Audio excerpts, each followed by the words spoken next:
Are you ready for the Green Party lightning round? Oh, I think yeah. Maybe, aside from Cam Gordon, I don't know if I've had Green Party candidates on here. I'm trying to put you in uncomfortable positions here. Okay. So just prepare yourself.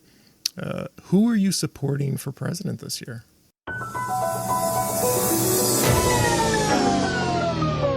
We're rolling. We're rolling.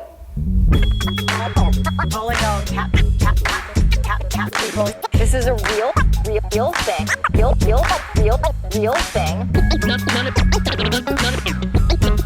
None of you have the balls to stop this. Stop this. I've got plenty of time. I have nothing else going on today. We're in the Wedge neighborhood right now.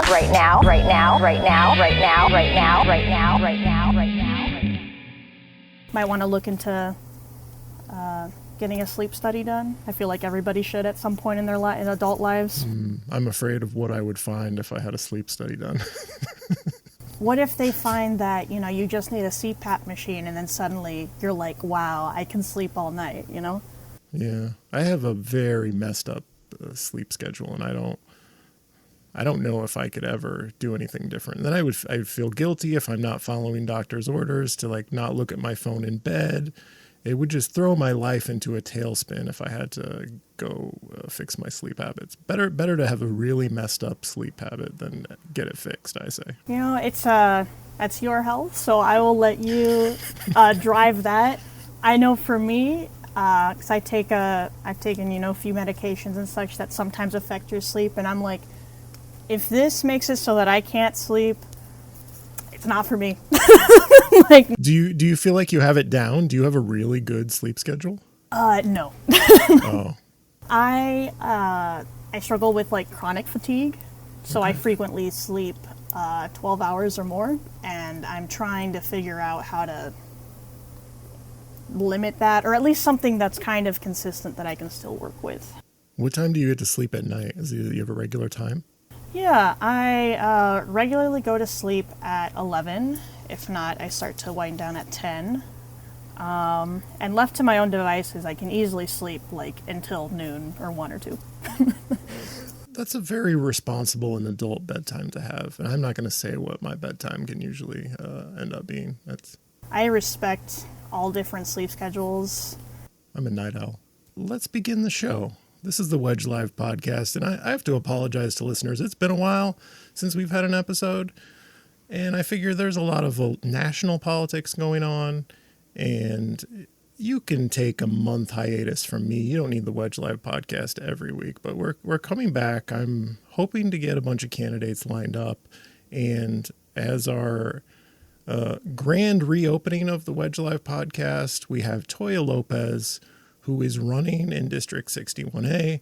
The DFL has a candidate, and the Green Party has a candidate. Welcome to the podcast, Toya López. Thank you very much. Thank you for having me. What are you hearing from voters when you talk to them? What are their big frustrations? What are they worried about, stressed about, and want you to address if you get elected? Yeah, so one thing that I have heard a lot, and I've heard various different takes, grievances, is definitely with our housing crisis, especially with all of our unhoused folks. As I mentioned on the 61A forum, about 60% of unhoused people have jobs, and about 60% of Americans are one paycheck away from homelessness themselves. And yeah, that's really big, and we're feeling it and seeing it a lot in our neighbors. So that's one thing that folks talk a lot about, as well as all of the issues with addiction and fentanyl and other interpersonal violence that's been happening. As in 61A, we did have, unrelated to the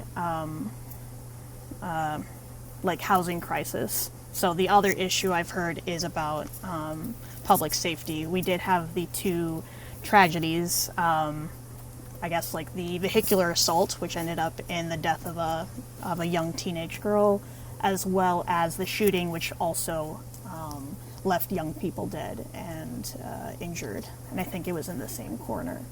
So that's been pretty heavy on folks. And as it seems that mostly negative news tends to be talked about a lot of folks are also grieving everything that's been happening in Gaza and in Palestine and now in Lebanon. So that's been something that's been top of people's minds. So when people come to you about their public safety concerns, violence, the interpersonal violence that you're talking about, like, what do you tell them you can do to make them feel safe, to make the community safe, from the legislature? Because obviously you're not in charge of the police, but what can you do for them from the legislature? Yeah, what I usually mention is that a lot of the, violence that we see is correlated to poverty and instability in the home, especially for our young people. So I'm like, especially from a proactive level, we can be helping people have stability in their housing, whether it be something like a, more statewide, basic, like universal basic income, or other programs to help stabilize people's other expenses, such as right now we do have the weatherization program, but that's not reaching as many people at a rate that's really satisfactory. I was trying to check the statistics on this earlier, but I believe at the rate we're going, that's about, we'll get done in maybe like 50 years with the current amount of upgrades we need to do. And also letting folks know,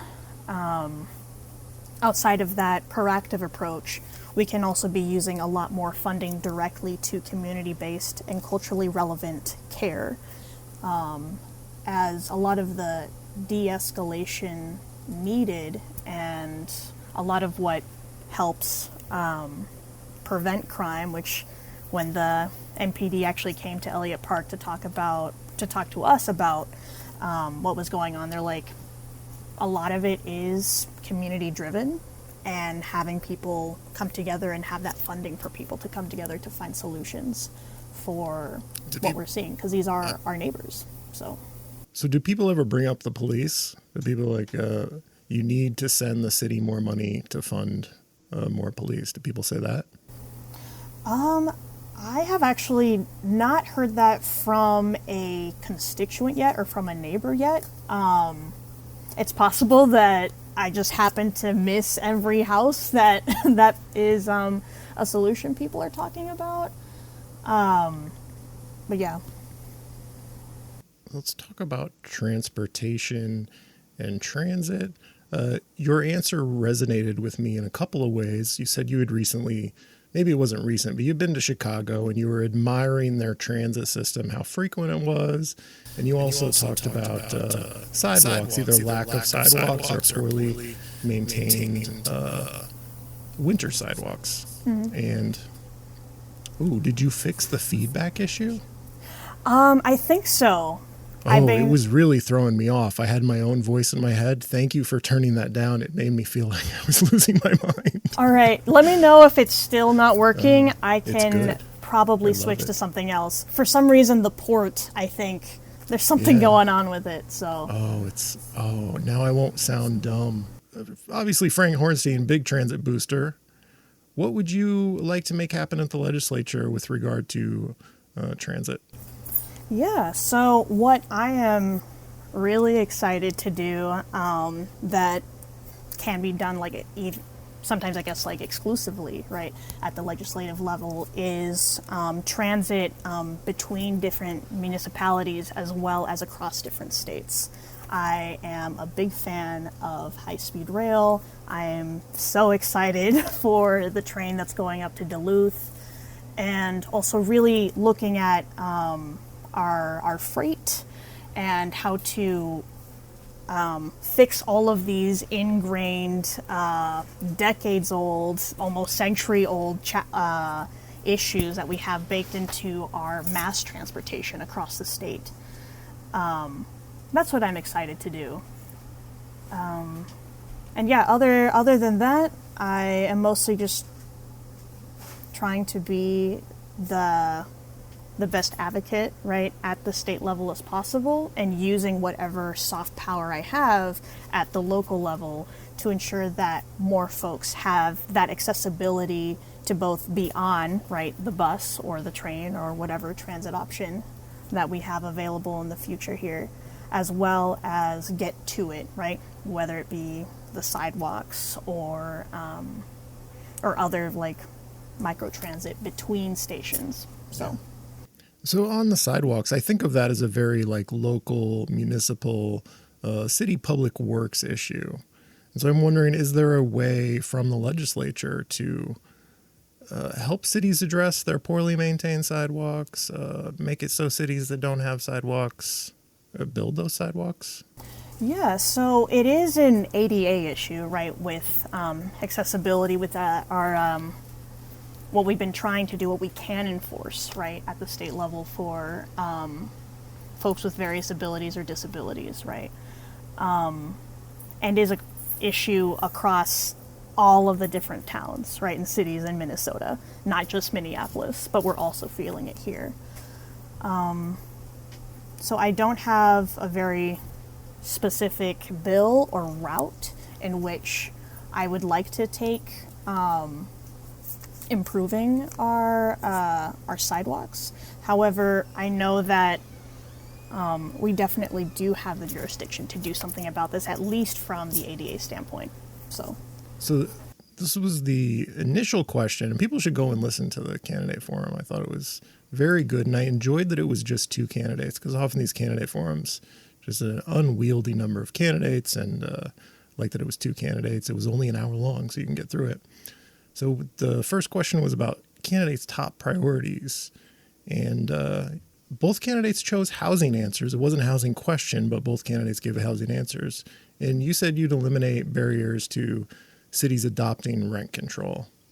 And then Katie said she would continue on work that she's been involved with to legalize more housing types. So things like legalizing apartments on commercial corridors. And she spoke to the 100,000 unit housing deficit in the state.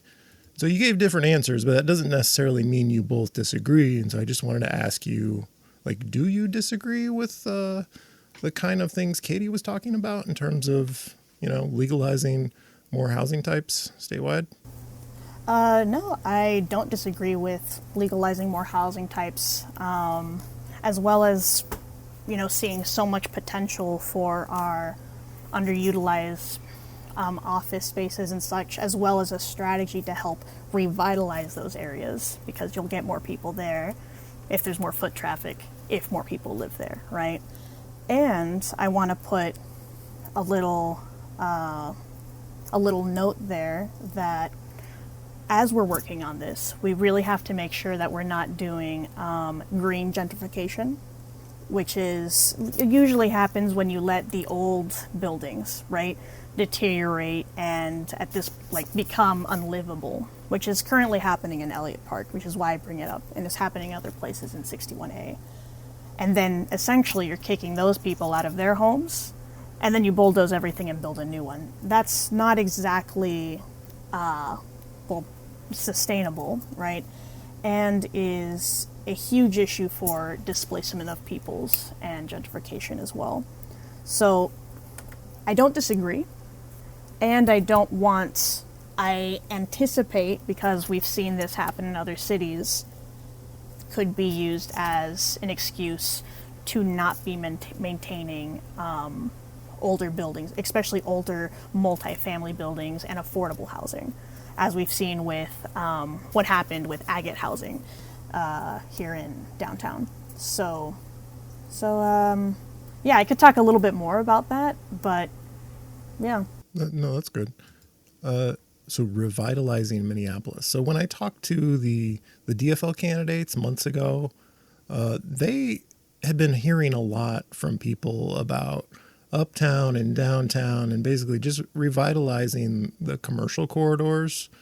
And so what do you tell people when they ask you about that? What's your plan to help revitalize the commercial corridors? Because 61A includes downtown and uptown. Yeah.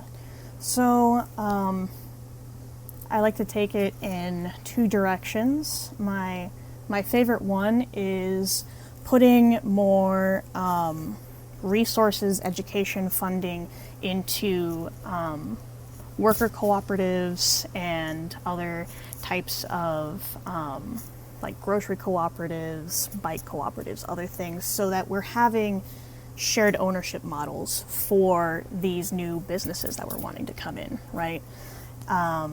We've been also seeing a lot of issues with, leases and having, larger corporations, often from different states, be just kind of sitting on vacant, right, buildings because they have plenty of others in their portfolio, and a certain website somewhere says that this place in Minneapolis has this amount of money, so that's how much I should charge.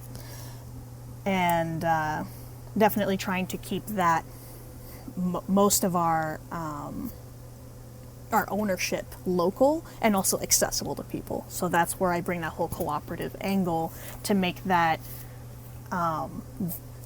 feasible for people to actually accomplish. Second is, if we are looking at universal basic income, if we are looking at single-payer universal health care, all of these things that help lower the cost of living, people will have money to spend when they go out, right, and into their neighborhood. Because that is one thing that when talking to some of my constituents is that, I'd like to go buy things, but I don't, with what money? So that is something that I want to be very sensitive to, and also encouraging that if we give to our neighbors, we give back to each other. So yeah, and other than that, I know a lot of folks, especially business owners, have been worried about the changes when it comes to either like new transit coming in, fixing roads, whatnot. And I do believe that we have precedent for funding options, especially for locally owned small business, to be able to help them survive that transition. But we're seeing folks even who are outside of those types of stressors that keep people away from coming to a business, closing anyway, due to the general economy. So, define the problem for public schools and how you would use your role at the legislature to strengthen public schools in Minneapolis and statewide. Yes, so I think this is something that's been said multiple times. It still holds true that we are facing years, right, decades of underfunding, and we're trying to do remedial work on that. Also, I apologize if there's noises around. I'm in a full house. We all have lives happening all around us. Aside from that, when we're looking at the students, right, who are leaving our public school districts, we have about 3 issues going on here. The first one would be essentially going back to affordability, is that some families have moved out of the district because they can't afford to live there anymore. And that's a very real thing that is happening, which I don't believe a lot of people are talking about. The second important thing is our, what I'm hearing, right, is our dual language programming. And a lot of folks have been talking about, especially when it comes to charter schools and other schools, that we're losing kids to those schools.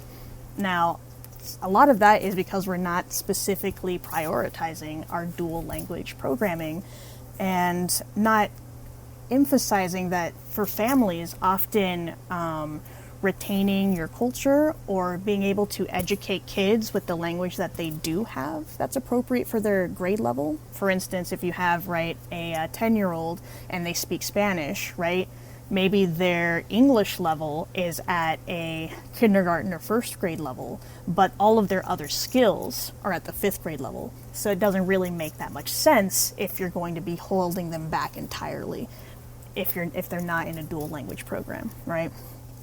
And so they find it more important to find a place that will be able to educate their children than to stick at a public school where they don't even know if that's an option.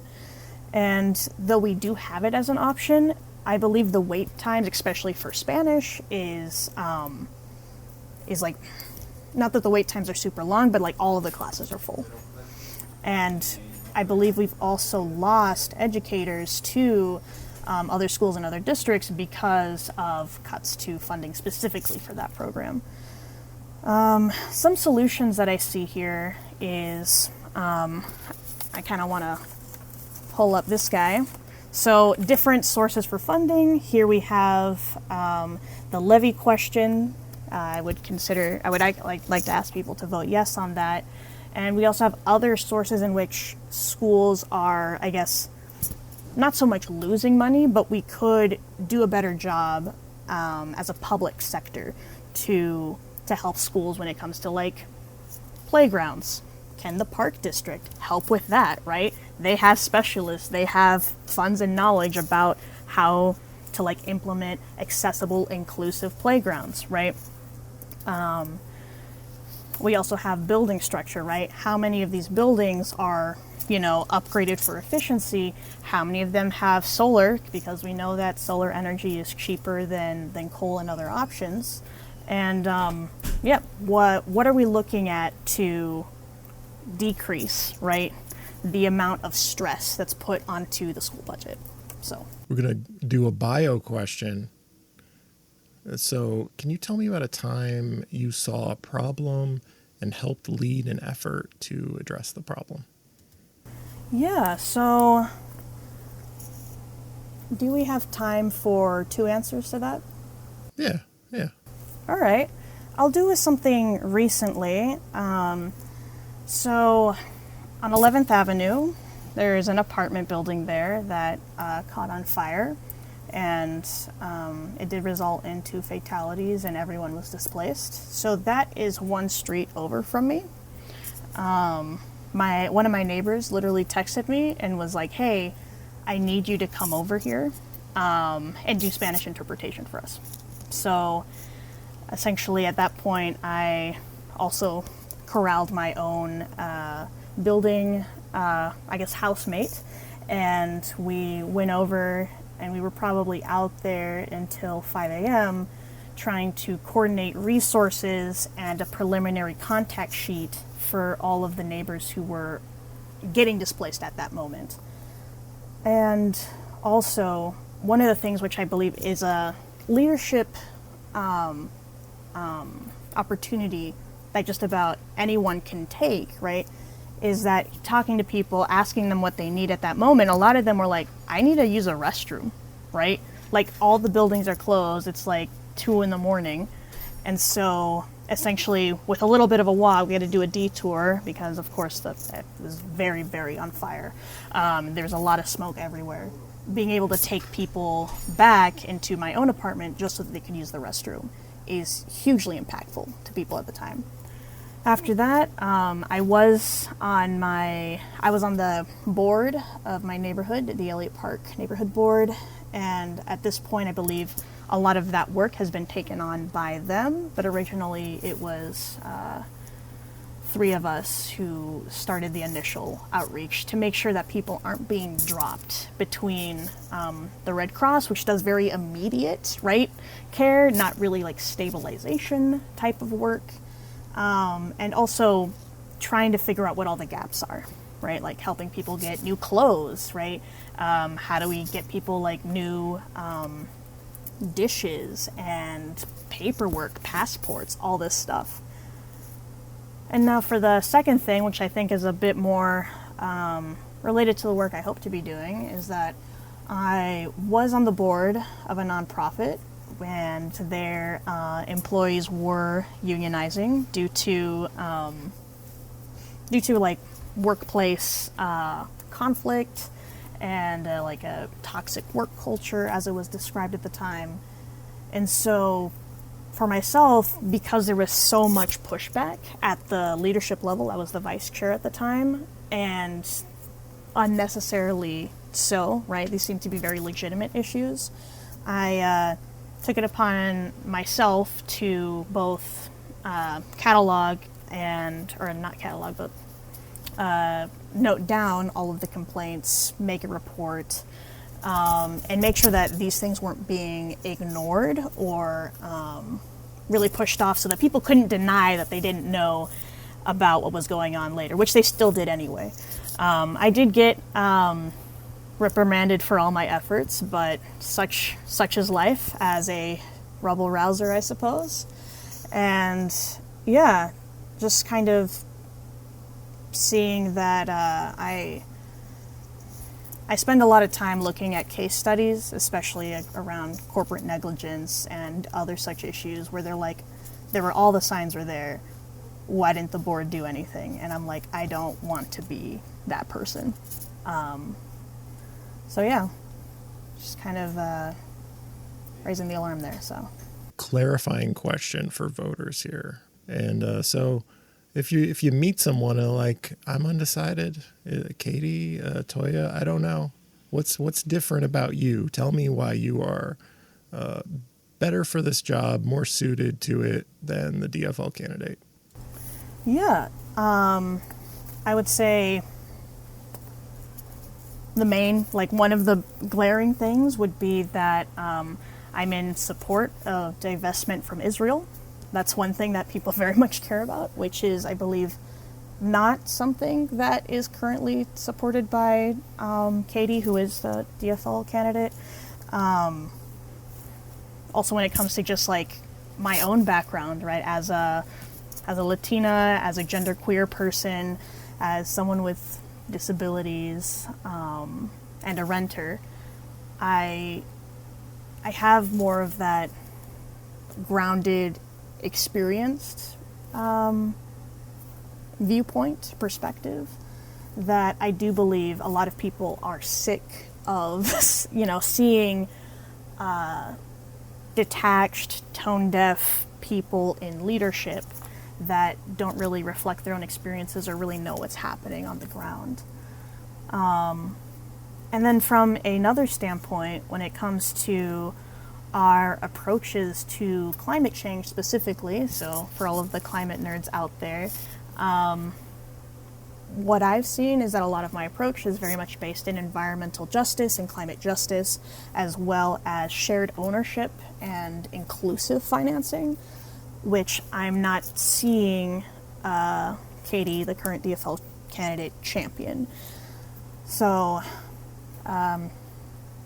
the other two things is that I think I have shown up, or I've been trying to show up more for both labor and farmers. I'm a Kansan, born and raised. I grew up right next to the Land Institute, so I have a lot of love for everybody who works in agriculture and vet med.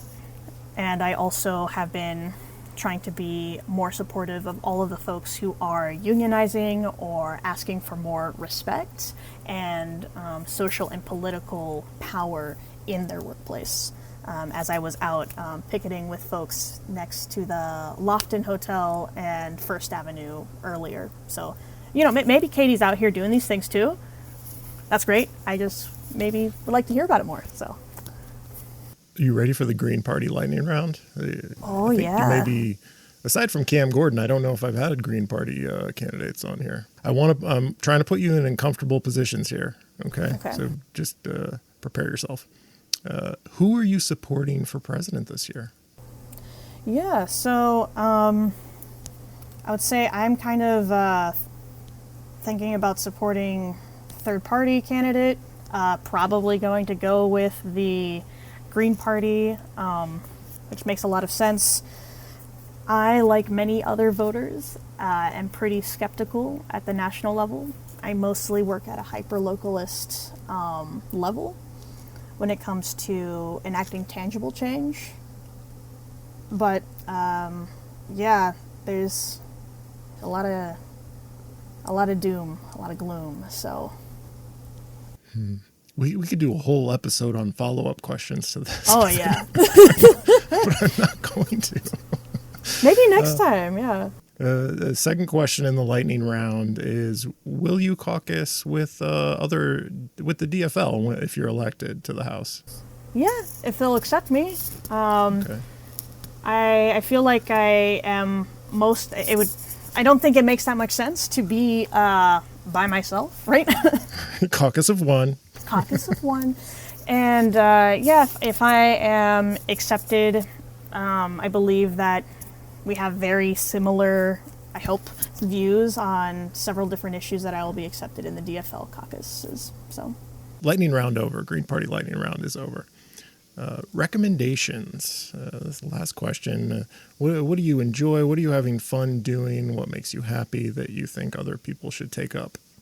I think people should consider playing Dungeons and Dragons. So, I am a game master. I have played for a little bit now, and I guess since right before COVID. And role playing is really a great opportunity to exercise some of these skills, these interpersonal skills that we're talking about. So it can be a great time for what's called I am forgetting the word now, but fiction, right? Trying to imagine what do we want it to be like? Some issue that I'm having with folks is that they can't, or they have a hard time imagining, right? What is the pie in the sky? What is that you want, right? And folks are like, well, I'm not going to get it, so why would I even spend time imagining this? And that is part of the issue with generating hope, is regenerating our capacity to be able to playfully engage with speculative fiction, with what do we want? And so for me, role-playing is one of those avenues. Dungeons and Dragons is a very easy, a lot of people know how to play it. You can find folks to participate or play with you. And it's also something, or role-playing, what do we call it here? Some role-playing mechanics are what I also use when I facilitate group discussions to create a safe, playful space for us to be exploring different concepts, which might be difficult, right, to do in actuality, but we can start practicing now. So, yeah. Well, thank you for that recommendation, Toya López, and thank you for joining me today for the grand reopening, what I'm calling the grand reopening of the Wedge Live podcast. What an honor for you to be here with me today. No, I feel really honored, yeah. And the election is when? November 5th? Yes. Okay. And you can now vote early. You can send in that absentee ballot or in person at the government center during their open hours. So everyone get out and vote. And thank you again, Toya. Yeah, thank you so much for having me, and I'm glad that some of that feedback stuff got fixed early on, so. Oh, yeah, I sounded so much smarter, thanks to you. This has been the Wedge Live podcast. I'm your host, John Edwards. Thank you for listening. This is a real thing. Real thing. None of you have the balls to stop this. Stop this. I've got plenty of time. I have nothing else going on today. We're in the Wedge neighborhood right now.